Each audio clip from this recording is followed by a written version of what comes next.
Olá! Uma área degradada é aquela que sofreu algum prejuízo na estrutura. A causa pode ser de natureza física, química ou biológica. De acordo com o Departamento de Florestas do Ministério do Meio Ambiente, em 2012, eram 140 milhões de hectares em áreas de situação de degradação. Terras largadas de qualquer jeito, mal utilizadas. O meio ambiente por inteiro desta semana que começa agora mostra o cenário, as consequências disso e o que pode ser feito para garantir a recuperação.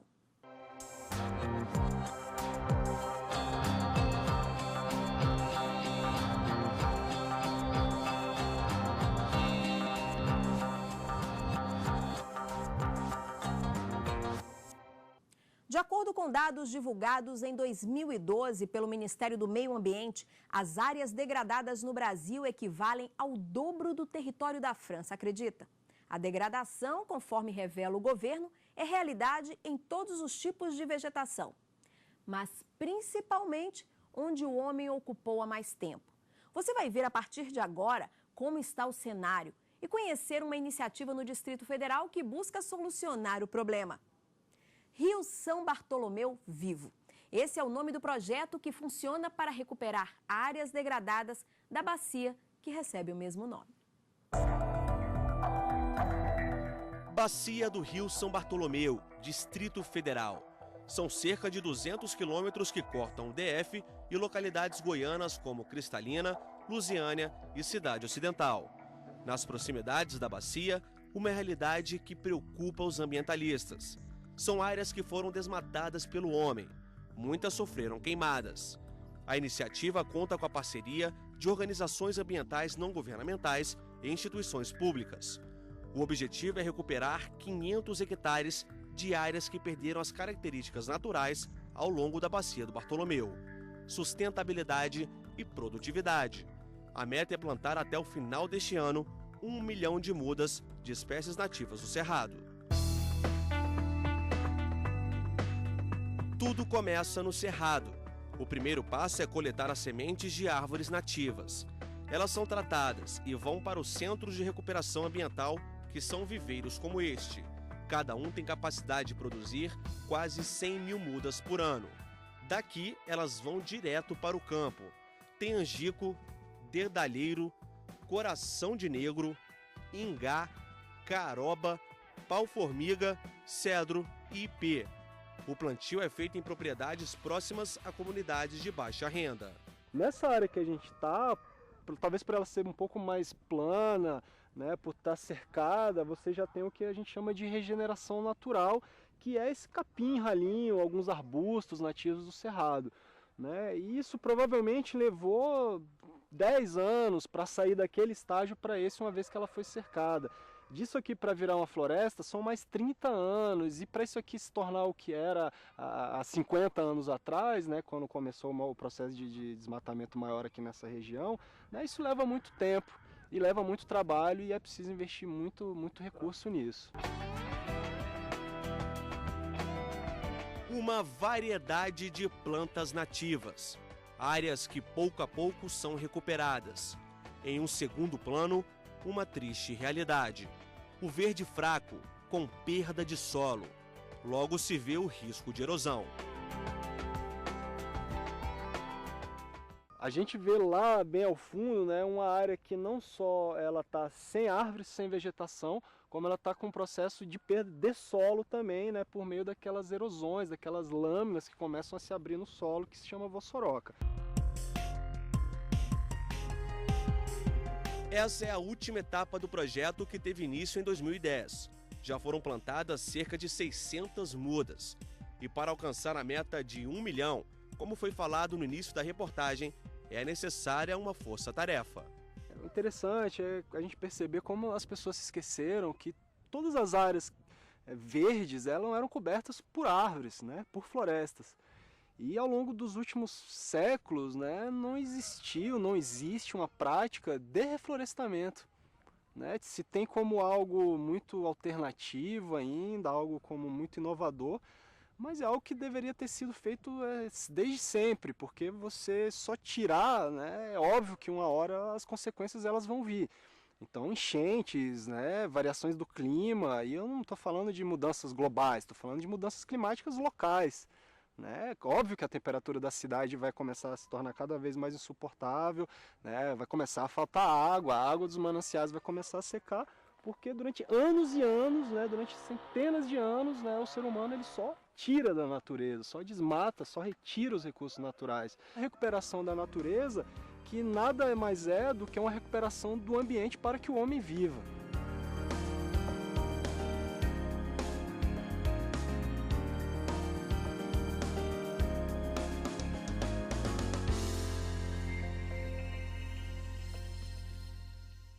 Biossólidos, você já ouviu falar nisso? São adubos orgânicos que vêm das estações de tratamento de esgotos. No Distrito Federal, esse material é usado na recuperação de áreas degradadas. Olha só como funciona.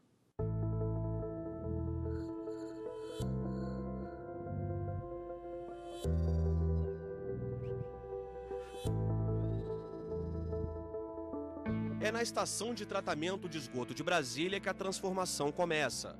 Os resíduos que chegam pela tubulação passam por vários processos até se transformarem em lodo de esgoto. É preciso um maquinário reforçado.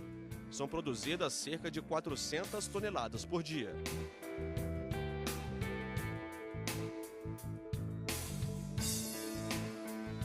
O primeiro passo é retirar o lixo do esgoto que chega à estação. Em seguida, os resíduos sólidos são separados da parte líquida nos tanques. Nessa etapa, o lodo primário vai para o adensador, onde é feito o tratamento para melhorar a qualidade do esgoto. Na sequência, as máquinas fazem a desidratação para solidificar os resíduos. Agora eles estão prontos para serem usados como adubo, especialmente em áreas degradadas. Bactérias, elas digerem o lodo, ou seja, elas digerem uma parte da matéria orgânica do lodo para poder melhorar a qualidade dele, para ser um lodo com menos quantidade de coliformes, com menor quantidade de eumintos, e acaba sendo um lodo com a qualidade melhorada. O lodo ele funciona como uma espécie de adubo, ele é um condicionador do solo. Ele oferece condições para a vegetação se estabelecer no solo. No caso, o solo degradado, né, que a gente utiliza hoje, solo de cascalheira, que é um solo que não tem condições de se recuperar sozinho, ele perdeu a sua camada fértil.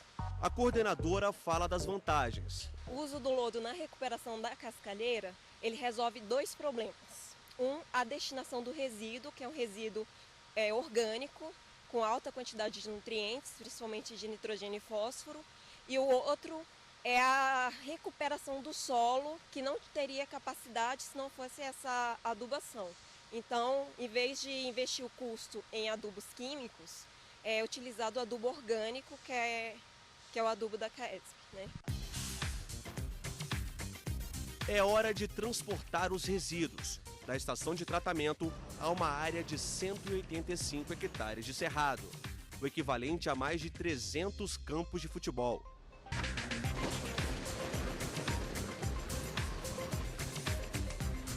O local, que fica a 5 minutos da área central de Brasília, foi alvo de desmatamento nas décadas de 50 e 60, época da construção da capital do país. Durante muitos anos, a terra era usada em obras da cidade. Dos 185 hectares, apenas 5 foram preservados. Servidores públicos do Distrito Federal e o pessoal do Exército fazem a recuperação do local com plantio de mudas no cerrado.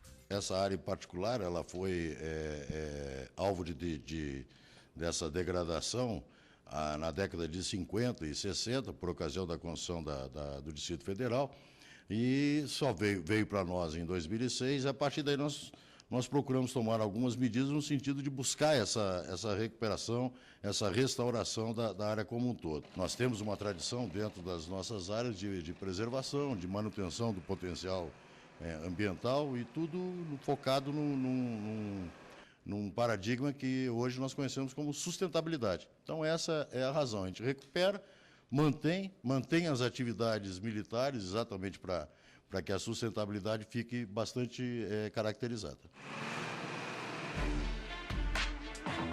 O trabalho é feito em equipe. O lodo de esgoto é utilizado exclusivamente para a recuperação da área. As máquinas misturam o adubo à terra.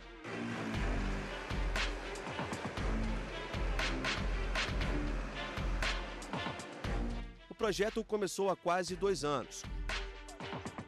Foram plantadas 265 mil mudas, provenientes todas do bioma cerrado.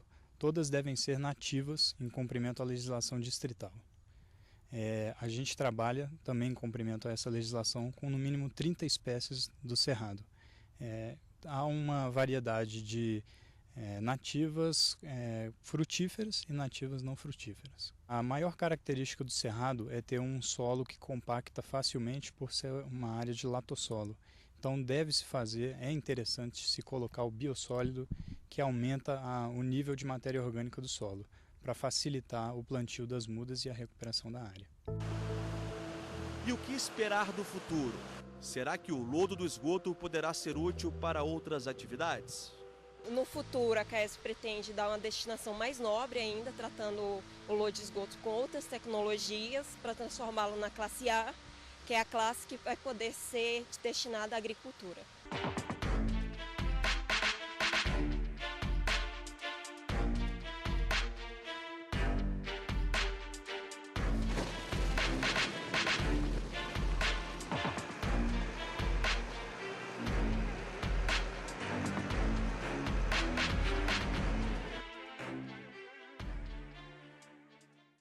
E no próximo bloco, um bate-papo sobre áreas degradadas com o engenheiro florestal Cláudio Jacinto e com o advogado ambientalista Tiago Santana de Lacerda. É só um instante. E o Meio Ambiente por Inteiro está de volta. O tema desta semana é área degradada.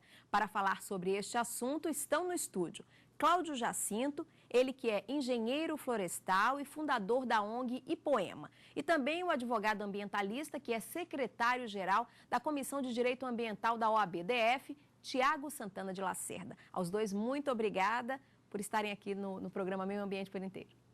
Obrigado. Então vamos começar falando um pouquinho, Cláudio, da Ipoema. O que é a Ipoema nessa questão de área degradada? Como é que ela age nesse assunto?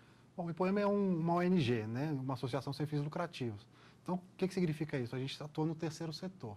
Como é que é a base do funcionamento do terceiro setor? A gente capta financiamentos, patrocínios, para atuar onde o beneficiário não bancaria aquele serviço, aquela atividade. Então, hoje a gente está envolvido em alguns projetos que atuam na recuperação de áreas degradadas junto a agricultores familiares, né? A gente tem hoje um projeto chamado Rio São Bartolomeu Vivo, e um outro projeto que se chama Águas do Cerrado. E nesses projetos a gente tem plantado desde 2010. Tá?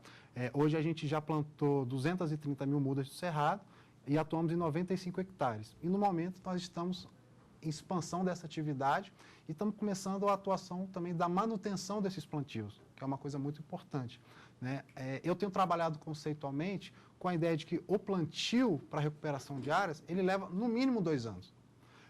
O conceito ainda é plantio e manutenção, mas na verdade o ideal é a gente entender que o processo de plantio leva 2 anos, porque não adianta a gente largar a muda lá no campo e ficar esperando ela crescer, porque essas áreas degradadas, elas demandam muito cuidado com essa muda, né? Porque se a gente larga aquela muda, o mato vai crescer de volta, né? O gado normalmente, essas áreas estão muito associadas a gado, vão entrar e vão comer aquelas mudas. Então, tem toda uma questão de manutenção dessas áreas. Ou seja, nesses 2 anos, não é só plantar, não é só recuperar e garantir que o que está ali vai ficar daqui a tantos anos do jeito que era antes. É manter aquilo ali durante 2 anos. Exatamente. Fazendo roçada de capim, prevenindo fogo, né? Replantando, porque é natural. São criancinhas, né, que a gente leva para o campo e nem sempre elas vingam, né? Elas chegam precisando de alguns cuidados. Então, a gente dá esses cuidados para ela.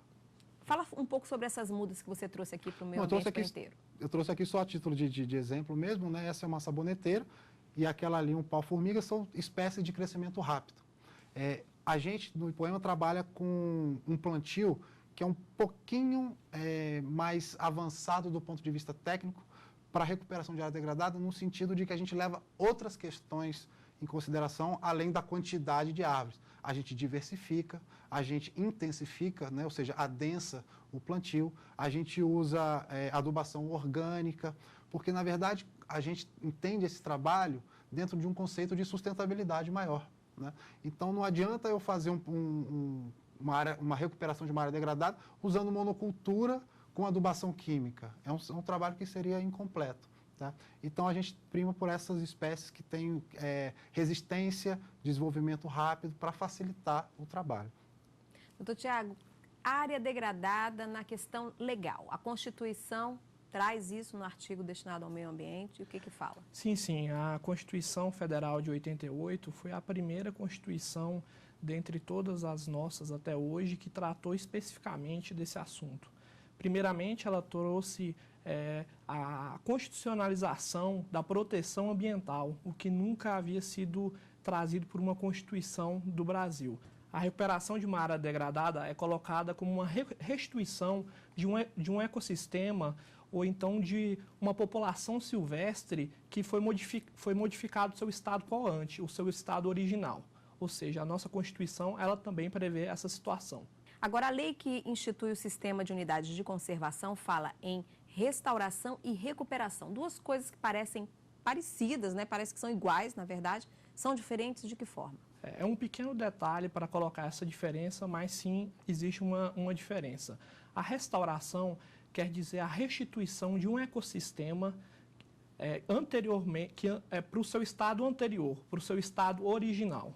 Ou seja, vai haver ali a restauração da área degradada e como era anteriormente aquela área degradada? O que estava plantado ali? Qual era a floresta que estava ali? Isso daí tem que ser recuperado através da restauração. Já através da recuperação é a restituição também do ecossistema, mas ele vai ser diverso do seu estado seu estado original. Ele pode ser, era uma floresta relacionada à Mata Atlântica que estava ali, então a gente vai poder trazer umas outras plantas nativas de outros lugares. Cláudio, lá na Ipoema, qual é o trabalho que vocês fazem? Vocês recuperam, vocês restauram, vocês fazem as duas coisas? Tecnicamente a gente tem capacidade e habilidade de fazer as duas, mas a gente acaba fazendo por opção, tanto nossa quanto geralmente dos patrocinadores, a recuperação. Tá? Por quê? Porque, na verdade, dentro do conceito, eu não sei, confesso que eu não sei de onde veio primeiro, do jurídico, mas tecnicamente a gente usa também esses dois conceitos. Né?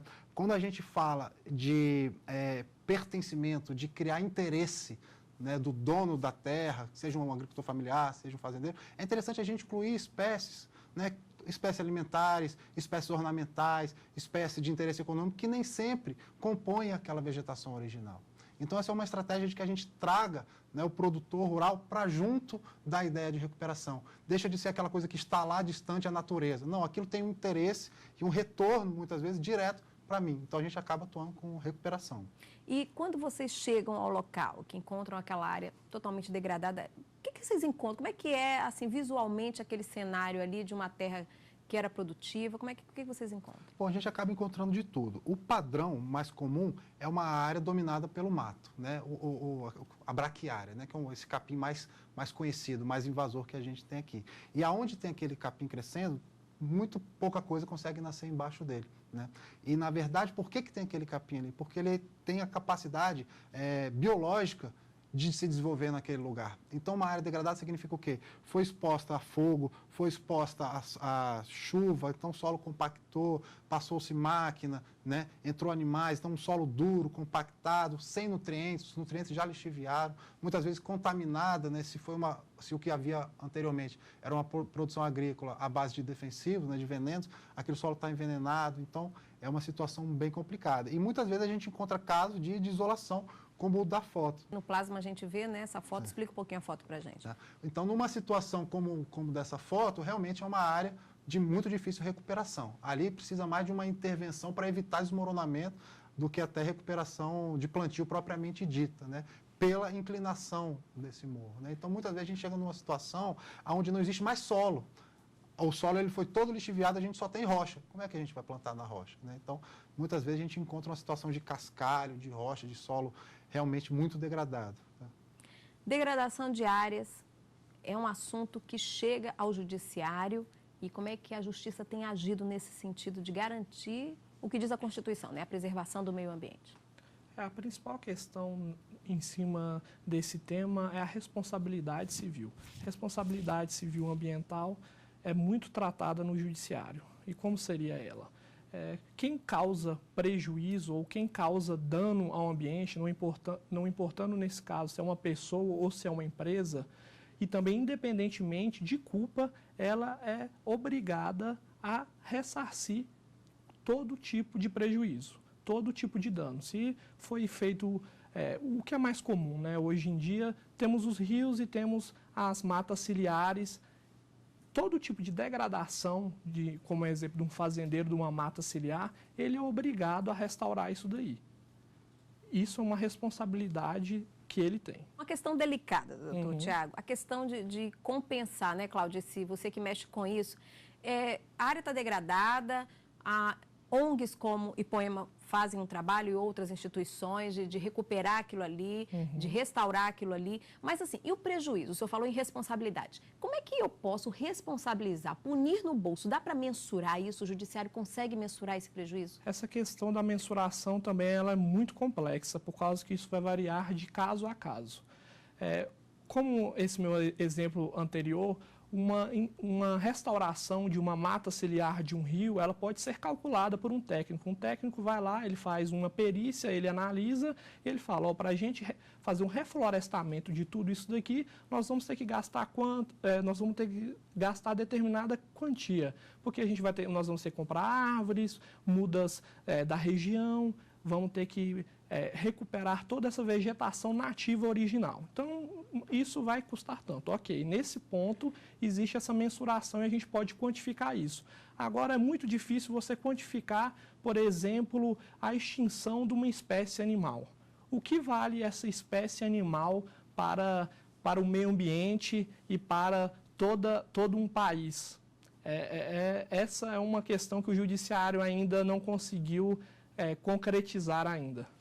Cláudio, e a questão, o doutor Tiago falou da questão da mensuração na justiça, né? E para vocês que estão ali vendo a realidade bem de perto, né? Como é que é ver uma área totalmente destruída, você fazer aquele trabalho e nem sempre conseguir ter de volta como era antes? Bom, o fazer acaba motivando a gente, né? Mas o motivo de estar fazendo nos deixa um tanto triste, né? Porque, na verdade, é resultado de uma ocupação humana, né, equivocada. Tá? Então, o que causa essa degradação? E nós que somos do Instituto de Permacultura, a gente vai muito nessa questão.